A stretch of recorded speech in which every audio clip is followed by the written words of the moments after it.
Hey kids, Piston Flyers here, hope you're well. Welcome back to the channel for a little bonus video. Today I'm out with Mrs. Flyer ahead on her Kawasaki Z650 RS.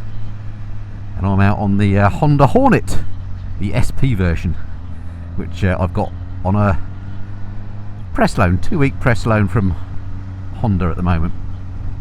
Very much enjoying the bike.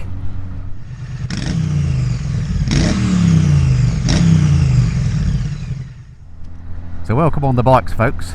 You join me and Mrs. Flyer out on this dryish day. I must say I've got somewhat Spain missing fever, if there's such a thing. It's funny, Mrs. Flyer was keen for us to come out for a ride because it is basically dry, and it's actually 11 degrees, which is unusually warm for this time of year. She was saying that she's got withdrawal symptoms from riding a bike, so she's definitely caught the biking thing. I was saying I've got withdrawal symptoms from Spain. Even though it's 11 degrees, these ratty old roads we have in Great Britain and these grey skies don't do it for me. I just want to get back there as soon as possible. Anyway, never mind. We have to go with what we've got, don't we? So Mrs. Flyer's on her trusty Z650 RS, the Kawasaki. I'm on the Honda Hornet, the CB1000. This is the SP version, so it's the one with the fancy suspension and the fancy brakes, and I think 3 extra brake horsepower over the standard bike. Not that you're going to notice that. I've got this one as a press loan, so I've got it for a couple of weeks. Thoroughly enjoying the bike. First video went up today. In fact, we're recording this on Saturday, so it's between my first video on this going up and us playing rugby. By the time you get to see this video, you'll know what the result was. It's the Calcutta Cup,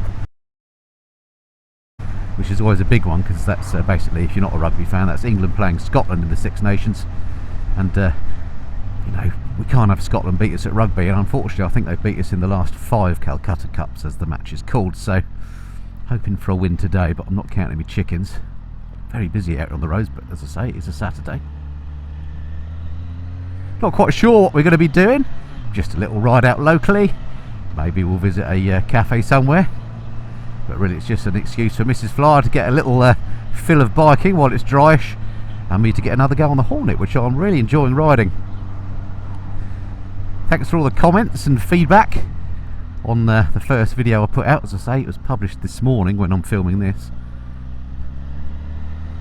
Seems to be an awful lot of fans of the bike out there. A few of you said you've got them on order. It seems like there's quite a long lead time. I think somebody said April when their bike's going to come, and they ordered it I think back in December when they were first announced, so let's hope it's worth the wait. I'm sure it will be, by the way. It's a great bike. Lots of other people have said, how does it compare with things like the MT-09, which of course is a very different bike, but it is a sort of street naked and kind of regarded as possibly that and the Street Triple as sort of best sort of middleweight road bikes you can get, I guess you could argue, and I wouldn't argue with that. They're both absolutely fantastic bikes. But now this is on the scene, it does make you question, do you go for a slightly lower capacity triple, hello sir, on the KTM, or do you go for this, a more powerful 4-cylinder machine, which is considerably cheaper than both those bikes? Interesting thought. I'm not yet quite sure which one I'd go. I think at the moment I'm thinking I'd go Hornet, just because of value for money as much as anything. Although I do love the Street Triple very much, and I do love the MT-09. I've got a bit of a thing about triples. But I've also got a bit of a thing about inline 4s. The smoothness is lovely. I did complain a little bit in that first ride video of a few vibes on this, but I have to say, on this ride, I haven't noticed them at all. Maybe they smooth out as the engine gets worn in a little bit, I don't know. Maybe wishful thinking. My goodness me, this is a hideous road for bumps. It's all this overbanding and work and rework and potholes and general yuckiness. I don't know. Oh, sun's coming out and I can now see some blue sky. I can stop moaning about being back at home in Blighty, which would be nice. A few people mentioned that they thought the build quality on the Hornet wasn't up to, for example, the Kawasaki Z900, and I don't see that myself. I mean, I don't like the matte paint job, which again lots of people seem to concur, not everybody, but lots do. But that in itself I don't think is a sign of poor build quality in any way. I mean, if there's anything that looks a little bit cheap on it, I guess it's the frame. It is a relatively cheaply made welded frame. It's not got a bolted on subframe, something that again a number of you mentioned. Something that I know John Lamb Chop mentioned on his review recently, and I'd agree with that, but that's not a big deal, is it? And they've got to save costs somewhere. Simply lack of cruise control. And I must admit, I would like a cruise control, but again, they've got to, if they're going to make a bike that's basically a value for money option, which this very definitely is, then they've got to cut corners somewhere, haven't they? Oh, it's been a little while since I came down this way. It's we're just heading off on one of our little loops to a place called Bradnam, which I've mentioned before, and I'm hoping I'll be able to get a little thumbnail shot there as well. So I might have to overtake Mrs. Fly in a second, and possibly that white van as well if I get a chance. Thank you, my angel. Now, will I get a chance to get past the van? That's the question. White vans always stop fun, don't they? I cannot see a thing past this one. I keep forgetting this bike has a quick shifter, and I keep using the clutch, which is very nice, by the way. The clutch on here works very nice. It's not too hard to pull if you do want to go that way, but it does have a very good quick shifter on the SP. Oh, I can't see around him, and anyway, if I overtook him, I'm going to stop soon to take that thumbnail anyway. How annoying. Boo! White vans, boo! Right, just pulled over, and annoyingly, look, white van pulled over as well. Mrs. Fly's over there, just taking a little thumbnail shot of the Hornet. Just wondering what I'll call this video. Maybe buzzing around on the Hornet, something like that. That kind of works, doesn't it? I don't know. Right, time for a bit of off-roading. Oh dear, didn't think this through.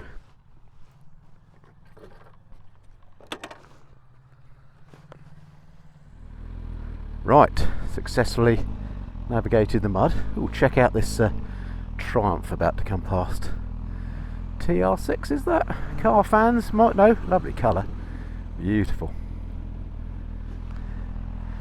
Right, let's get out before this next white van comes.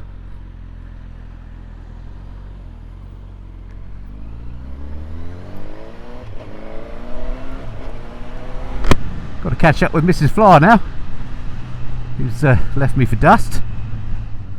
Well, I have to say, it's a bit of a treat to be out on nice weather. It's still February. It's actually quite a nice riding day. Hope you've managed to get out on your bikes too. Oh, look, there's that Triumph. Oh, it sounds nice. Sounds lovely. Unfortunately, it's a double white liner, so I can't overtake and get a closer look. But as soon as I can, I will. Nothing against this splendid Ford car in front of me, but the Triumph is a nicer view and makes up for the white vanage earlier. Quick option to squirt past. A little bit naughty there, but job done. Now that Triumph will probably look a fair distance away on the camera, but always amuses me how small old cars are. I don't know what year that is. It's a K. I'm sure somebody in the comments can tell me. But look how compact that is. It's hilarious.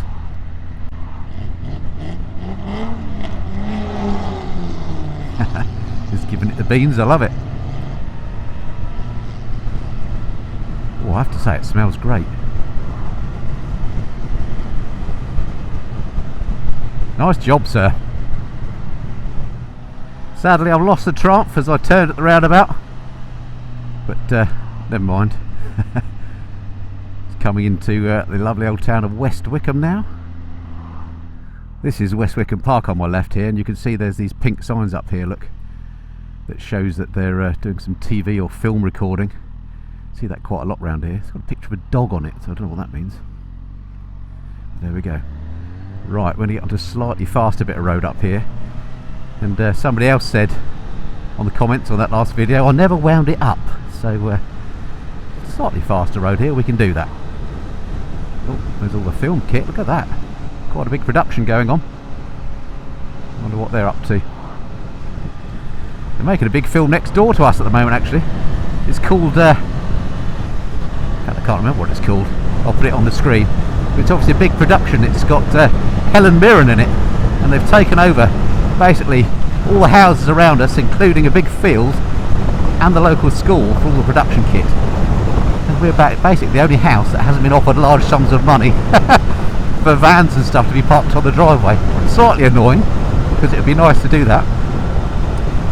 Maybe they just saw that I've always got a large number of vehicles on the driveway, so anyway, there we go. I digress. Right, where's Mrs. Fly then?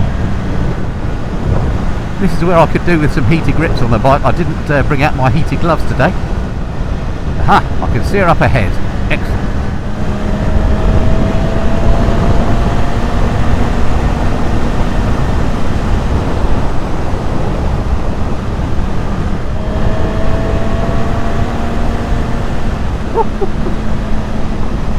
Ah, excellent. And into a 40. How's it going, Carol, my angel?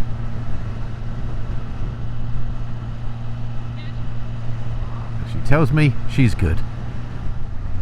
Okay, folks, wind on a few minutes and you now join us in Oxfordshire, a second county of our ride today. And this bit of road is actually one of my favourite little bits that we do quite regularly. It's odd, it's one of those roads that's actually much better in the other direction, only because you've got two lanes coming up in the other direction. It means you've got a bit more latitude if you're giving it the beans. But also on this side, for some reason, I don't know, it just always seems a little bit slippery around here. Hello, sir. On where the light, this not this corner, but the next little right hander is quite slippery sometimes, with gravel and leaves and stuff on it, and it's, you know, under trees. Just got to watch out for it. Anyway, it's weird, isn't it, how some roads are so much better in one direction than the other. This is one of those, and it's better in the other direction, unfortunately, but hey ho. Hello, sir. He was certainly giving it the beans on his L plate. This is that potentially nasty corner, Carol. Doesn't look too bad today, but sometimes it can catch you out, that one. In fact, it's dry as a bone, but ha! I'll just nip by.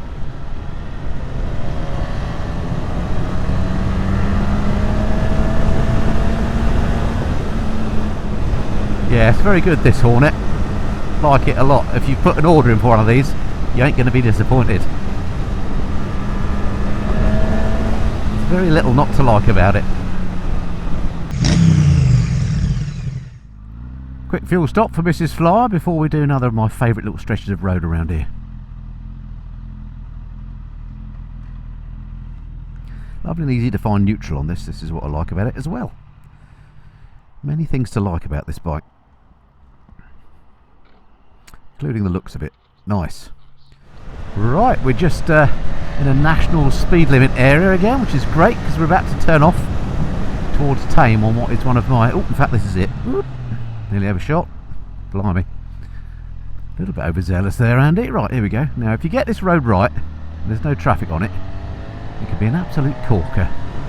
Let's see what sort of a day we're going to have today. Just a nice bit of tarmac, some nice sweepy bends. Oh, it's lovely, this.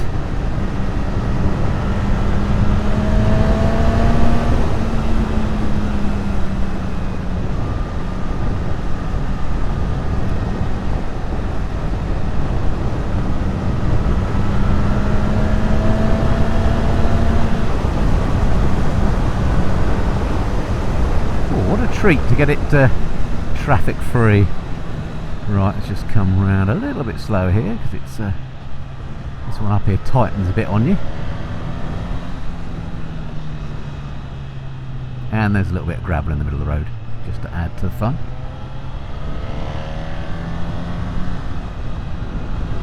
Really changes direction nicely, this bike. Gives you plenty of feedback from the road as well. You can tell what the surface is doing underneath, which might be down to this fancy Olin suspension on the SP model, but be interesting to ride the standard one, see how it compares. If I had one of these, I'd definitely get an aftermarket exhaust when they're available, if they're not already, just for looks as much as anything. But I think it'd also give it a little bit more volume, although the bike sounds absolutely lovely with that 4-cylinder engine. Could do just a little bit more volume, I think.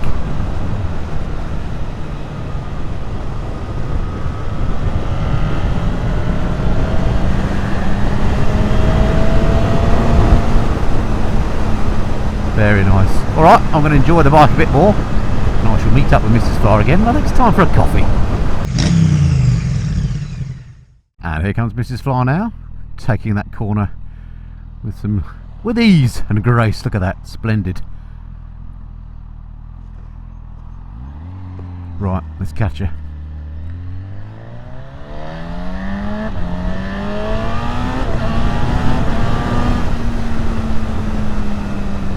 And we're back in the room.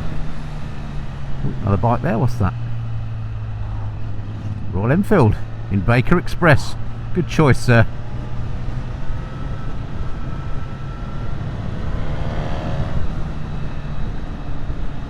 Right, let's go find a coffee shop. So we made it to one of our favourite cafes in Tame. Here we are, this place. I can't remember what it's called, but it's very good. We've been here before with you, but we've...